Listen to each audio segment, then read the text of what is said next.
Hey everybody, this is Alex Merced from alexmercedcoder.com, and in this video what I'm going to do is go over how to connect Express and Mongo together. Now again, Express is a minimalist framework, so the way you set up your files and folders, you could pretty much do it in infinite ways. I'm going to show you one way. There's a bajillion ways to do it. It's basically whatever your imagination, because at the end of the day, all that matters is that every file has the things that it needs imported inside of it and exports the things that it needs in other files. So let's just get started. Let's just set up a node project. Cool. npm install. Actually, first we got to create a new npm project. So npm init-y. That creates our package.json. That is created. I'm going to just change this to server.js. And let me just install a bunch of things. npm install express. I'm going to want express. I want mongoose for connecting the database. I want what I am going to do. What should I do? What should I do? Should I use a different? Well, we'll come back to what we'll do as far as what the output will be. Mongoose, I'm going to want Morgan for logging, and I am going to want, that's probably a good place to start. Okie dokie. Now, cool. So that's all fine and good. And essentially what you're going to want to do then is just create a server.js. server.js, and I'm going to install Nodamon as a dev dependency. So I'm going to do npm install --save -dev and do Nodamon. Then I'm going to set up my two scripts. Always like to have my scripts, so that way I can just easily run these commands. So we'll have our start script, which will just be, for now, node server.js, and we'll have dev, which will be Nodamon server.js. Cool. Okay. So now the files I'm going to want to set up, I'm going to do make dir. That means make directories, and I want to make dir a models, controllers, views, and I'm going to create a folder called db for my database connection. And do I want to make anything else? And I'll put like a miscellaneous utils folder to create any utilities I want to make. Any kind of like utility functions that I want to just kind of have separated in a different file or anything like that. So I'll just put it in that utils folder. Okay, so just do that. Now let's see here. All we care about right now is setting up the database connection. And here's the thing: the way I'm going to set up the Mongoose database connection is not an Express specific way. This is pretty much how you would set up the connection, regardless if you're using Koa, if you're using Fastify, or really any node-based web framework. Because at the end of the day, the web framework is just like how you write the routes and all that stuff. The database is kind of its own thing, and then you import that and use it in your routes. So in this case, what I'm going to do is I'm going to create a new file called connection.js, so that way we have our connection in one place.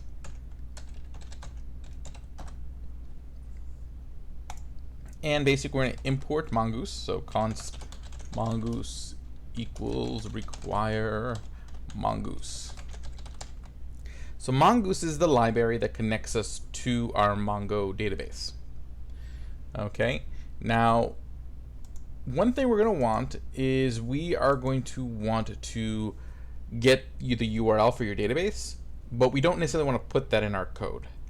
The reason being is you don't want people seeing your database URL. That's a good way to get people to give access to your database.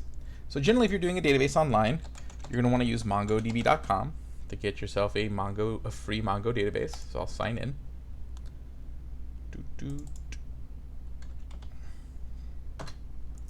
Okay, and then we'll log in. Okay, it's going to log in.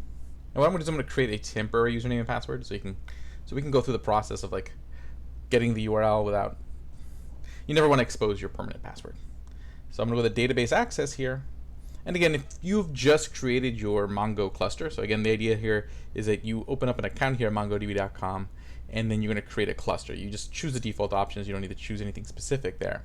Choose the default, get your free cluster. You're only allowed one free cluster per account. Really, it's per project. So if you really want to have like a second free cluster, even though one cluster is more than enough for pretty much every hobby project you'll ever have, what you could do is you can create a new project, and then that project can get its own free cluster. At least that was the case like a year or so ago when I tried it out. I don't know if that's still the case.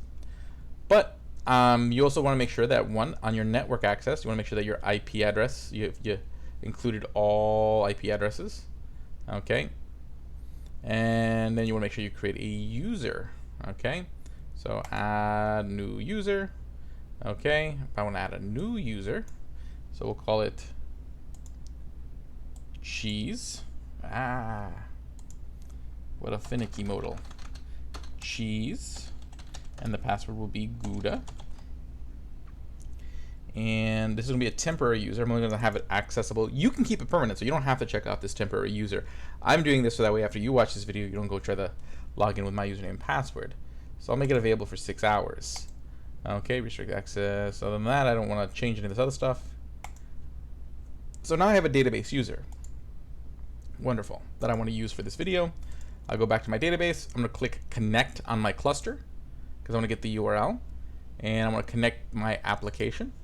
And I'm going to copy this URL. Okay. So now where do we want to put it? I could put it in my code. I don't want to do that. So what I'm going to do is I'm going to install a library called .env. So npm install .env.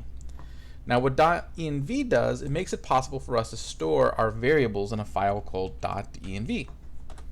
Okay, so all we have to do now is we can create variables. Like I can make a variable called like cheese equals Gouda, and that variable will now be available to my application. But I don't really want that. I want to say, and again, the name of the variable doesn't really matter, but I'm going to call it Mongo URI, and I'm going to paste the URL. So this variable equals the URL to my Mongo database. And then here I have to inject my username, which we saw was cheese. And then here I have to inject my password, which was Gouda. So basically the way this reads, and this is the way all database URLs look like. It's always like what type of database, the protocol. Then, depending on whether you need it or not, the username and password. The @ symbol means this user and password at this server. So it's at this server. So this is the server where my database is at. And then this is the particular database I'm trying to access. This could be anything for Mongo. You don't actually have to pre-make databases, which is awesome about Mongo. Unlike other SQL type databases where you have to pre-make all your tables and set up schemas. And here we can just say, hey, I'm going to call this practice database. That's the name of the database. Okay, and this is just a URL query at the end of the URL that sets a couple settings that MongoDB wants set. I just ignore that and let it be there because that's what mongodb.com gave me. Cool. So now how do I access this variable?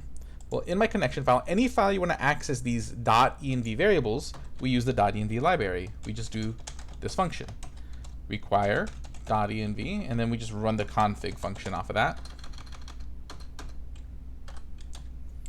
.config, and then that's it. This line here makes all those variables available. Okay, so now I can connect.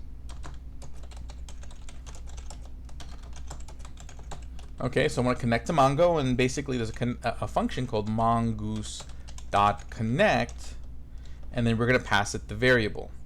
All the variables from our .env will always be stored in an object called process.env. Okay, the process.env object is a little bit more complicated than that, but for right now, all that matters is that as long as I run this function, because I installed that .env library, that any variables that I specified in this .env file will show up inside this object. So I can now say process.env.mongo URI. It's going to have whatever name I gave it in this file. And then the value of that variable will be whatever value I specified in that file. Okay, cool. And then you just want to pass this options object. It's just to get rid of some deprecation errors. So use, not errors, but warnings. So use new URL parser. This is just something you arbitrarily want to do. Use unified topology, true. Okay, now we've done that, and this technically will establish our connection. That's it. That's all it takes. Now, the problem is how we know that, you know, there's going to be a connection. Well, what you want to do is have some messages. Okay, so, you know, connection messages, we'll call it. And the way it works is that there's a property on the Mongoose object called connection. So essentially, when you connect, when you use this connect function, it returns an object that represents your connection, and it's stored in this connection variable. And then we can actually listen for events on what happens in that connection. So I can be like dot on, and I can say, hey, I want something to happen when the connection opens. And then you just give it a function. I just say, hey, this is what I want to happen when the connection opens. I wanted the console.log, you know, connected to Mongo. That's all I care about. Okay. And then I'll just do a few more of these. Okay, I want to have something to happen when the connection closes in case we disconnect. And I'll just say disconnected to Mongo or from Mongo. And then the situation in which there's an error, in which that situation, the function actually receives the error. So I can now just say, hey, I want to console log the error. Now, how would I know that? Read the documentation. It's not no real magical secret there. Some things you just have to read the documentation to know. There's no way I would just like magically know that that's how that would work. But now that I know, now I'm telling you. Okay, so the connection object has this function called on that allows me to say, hey, when this thing happens, do this. Very much like the event listeners in the browser, if you've done like DOM event listeners. Okay, so I've done that, and that's pretty much it. Now what I can do is I can export the connection. Okay, so I can use another file. So anytime I export this connection to some other file, that's going to make sure that the connection actually opens up whenever my application opens up. So export module.exports equals Mongoose. I'm just exporting this Mongoose object. And there we go. That's it. That's it. That's all it takes to connect to Mongoose. That code, doesn't matter what framework it is, there it is. Okay, and again, I'm getting this. Here's the URL. How did I get the URL? I use .env to pull it from this file, .env. Pretty cool, right? Okay. So now let's go back to server.js and start setting up our server. So just do all the usual const express equals require express. This is not an express lesson, so I'm expecting you are familiar with express at this point. If not, watch my other videos on express. Const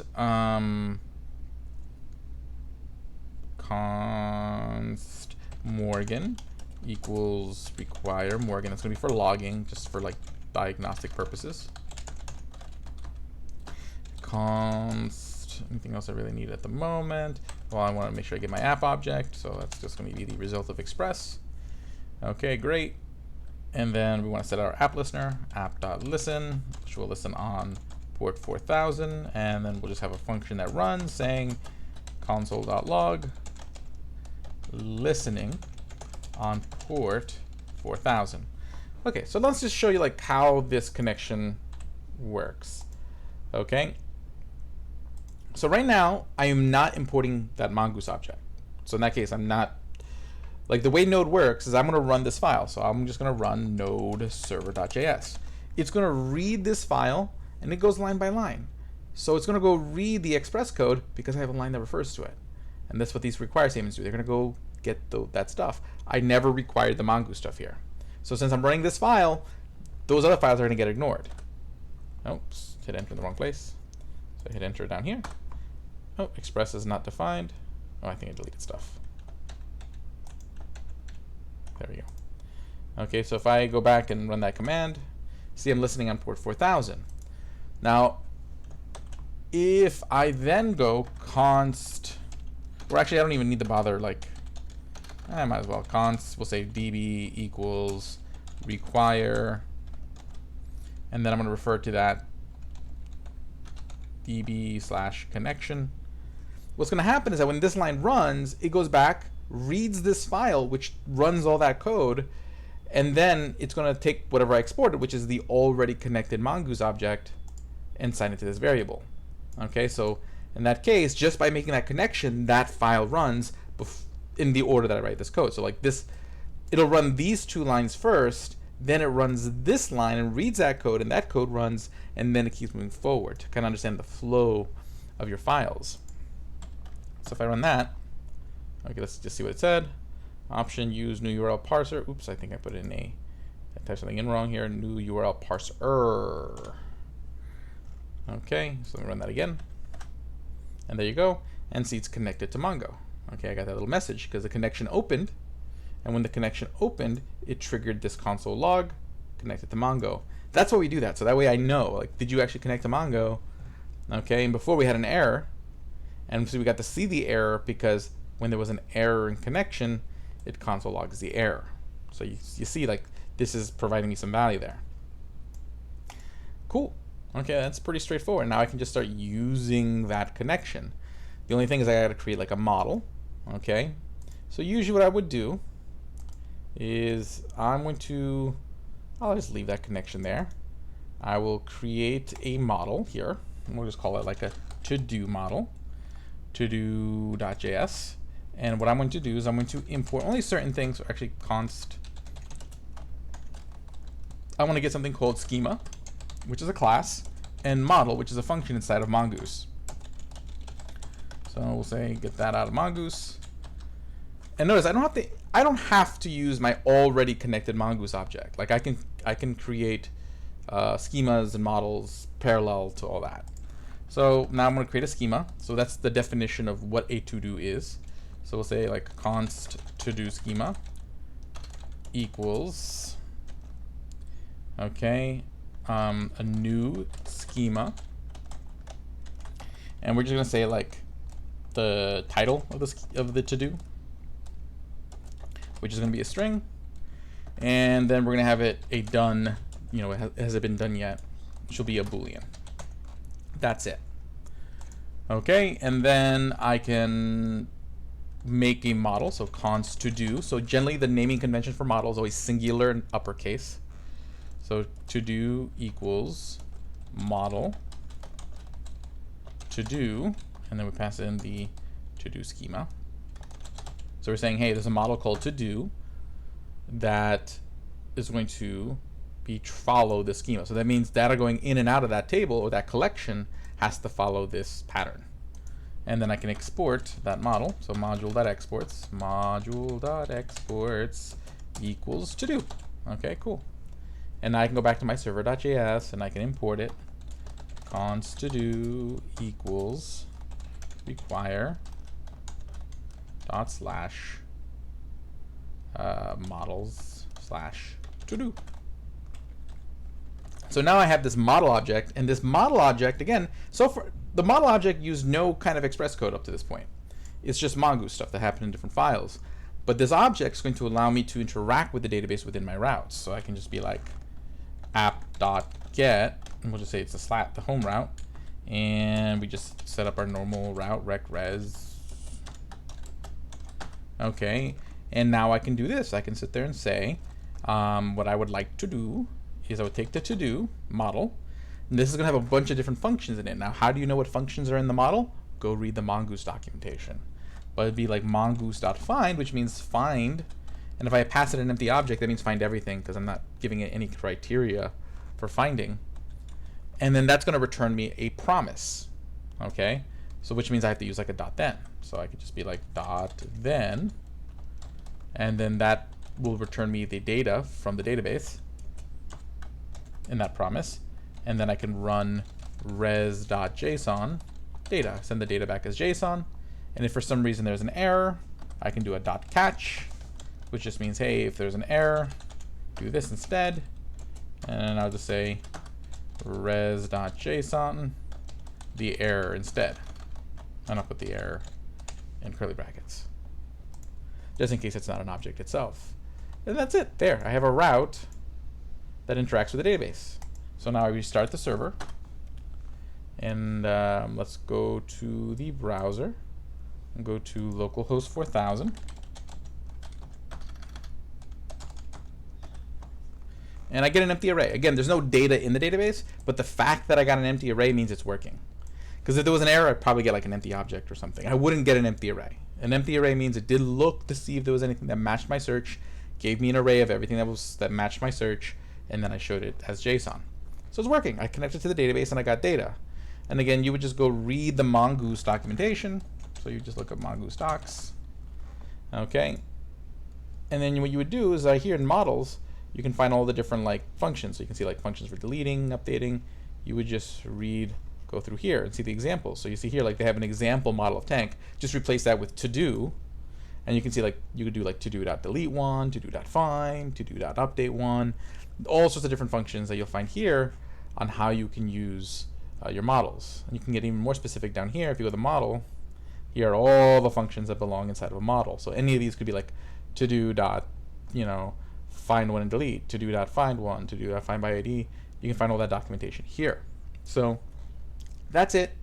I just want to show you the basics about just connecting your Mongo database to your Express app. And you have a great day. My name is Alex Merced from alexmercedcoder.com. Have a great day and enjoy.